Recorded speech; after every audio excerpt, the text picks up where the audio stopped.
अंदर कई है नहीं, लेकिन हमारे जो विचार है उसी को भगवान स्वरूप है। अपने दुख में जे काम आवे हीच भगवान है। आज हमारा छोकरा भूखा मरता हो और आखा गाम हमारा विरोधी हो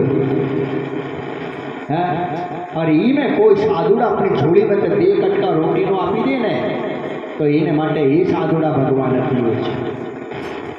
જે જેનો દુઃખ ભાંગે, જેને ઉપર દયા કરે, જેને કઈ આપે ને એ ભગવાન સ્વરૂપ છે। બાકી રાક્ષસ ક્યારે કોઈ નો આપે। રાક્ષસ તમારે ઘરે કહેતો ને કે ભાઈ રાક્ષસનું કામ ક્યું, તમારે પર દયા નહીં, તમારે પર કરુણા નહીં, તમારી મદદ નહીં કરવી, તમે લૂંટી લેવું છે, તમે માય જાળમાં ફસાઈ નાખવાનું, તમારા ઓર બેડા ગરક કરી દો, એ શૈતાનનું કામ છે। બાકી ભગવાનનું નિસ્વાર્થ કામ છે। એ તમારી ઉપર દયા કરે છે, કરુણા છે।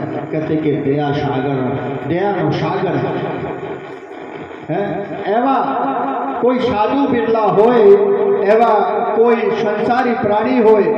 झालाराम से सीखो, कहते झालाराम क्या भगवान से कम थोड़े नता। કેટલે ભૂખાના પેટ ભર્યું છે, હે કેટલે ભૂખાના પેટ ભર્યું છે। आज लोग काम કરી जाता थे, सोच विचार करता कि अपना काम करी, अपना इतनी सगवड़ में जमवा क्या जाऊँ છે।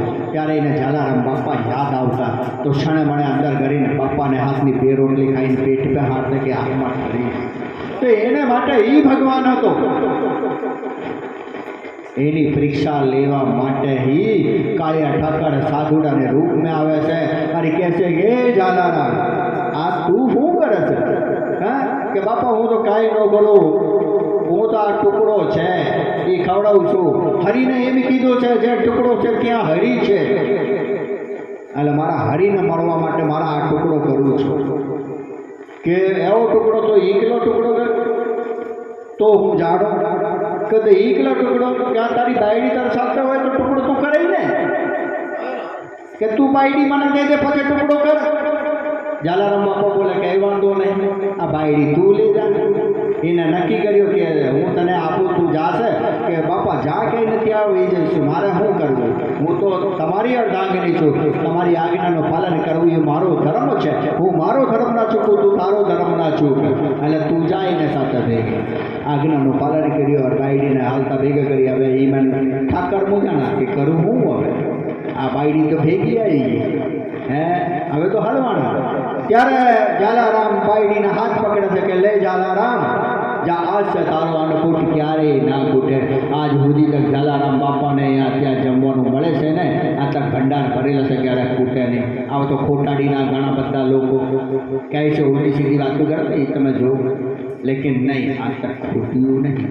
જ્યાં જ્યાં ભગવાનને આવું કર્મ કર્યું, ભગવાન ક્યાં દયા ભાવ, જેની અંદર દયા ભાવના છે તે જ ભગવાન રૂપે છે, બાકી કંઈ છે નહીં। એટલે પૂછો જેની આબરૂ જાતી હોય, જેના છોકરા બીમાર પડ્યા હોય, એના પાસે પૈસા ના હોય, ડૉક્ટર પૈસા માંગતા હોય, और જેને છોકરા મરી પણ ગયા હોય और લાશ લેવા માટે પણ પૈસા માંગતો હોય, તો એને પર હું વીતતી હોય और એમાં એના કોઈ મદદગાર મળે ને તો इससे મોટા કોઈ ભગવાન છે જ નહીં। કે ભગવાન મંદિર में નથી, આ મૂર્તિઓ में भगवान नहीं, मूर्ति सीने માટે છે। એ તમને और आज खुलासा करूँ। અમારે જેવા આ ભગવાન શિવલિંગ છે, શિવલિંગને રાખીને પૂજા કરીએ છીએ, લેकिन અમે માનવી છે, કાળા માથાના માનવી કહેવાય છે। શું છે? કાળા માથાના માનવી છે। અને એ માનવીની યાદદાસ્ત બહુ કમજોર છે। તમે જોયું, તમે પોતાને યાદ આવશે કે તમે મંદિર બાજુ જાઓ છો તો તમને રામ યાદ આવશે, बाबा साहेब ना पुतला देखो तो तुम्हें अंबेडकर याद आवशे, माताजी मंदिर देखो तो माताजी याद आवशे।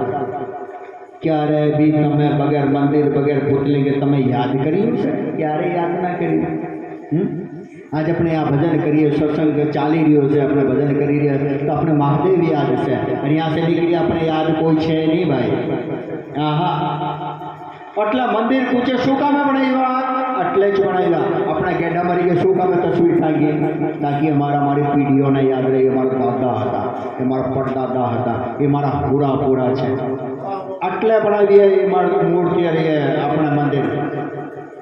બાકી દેવના દેવ મહાદેવ એક જ છે, જેનો કોઈ આકાર છે નહીં। शिवलिंग आ हमारे द्वारा आपके द्वारा बनाए जो પથ્થર કો કાપીને કાપીને આપણે જે ભામા રૂપે બનાવ્યા છે ને, ગોલ લિંગ રૂપે બનાવ્યા છે ને, જ્યોતિ સ્વરૂપે, એ શિવલિંગ છે, માનવ દ્વારા નિર્મિત। और ज्योतिर्लिंग જે સ્વયંભૂ ભગવાન શિવને अपनी आत्मलिंग यानी कि अंतर आत्मा की ज्योति जिस पत्थर के अंदर वर्षावीने आपी दीधी ये ज्योतिर्लिंग है। ज्योतिर એટલે दीपक જેવો जीवात्मा अपने अंदर के आत्मलिंग को, अपने अंदर की आत्म ऊर्जा को जिस पत्थर के अंदर समाहित કરીને આપી દીધી ये ज्योतिर्लिंग है। मानव द्वारा ये शिवलिंग है। એટલે કહેવાય છે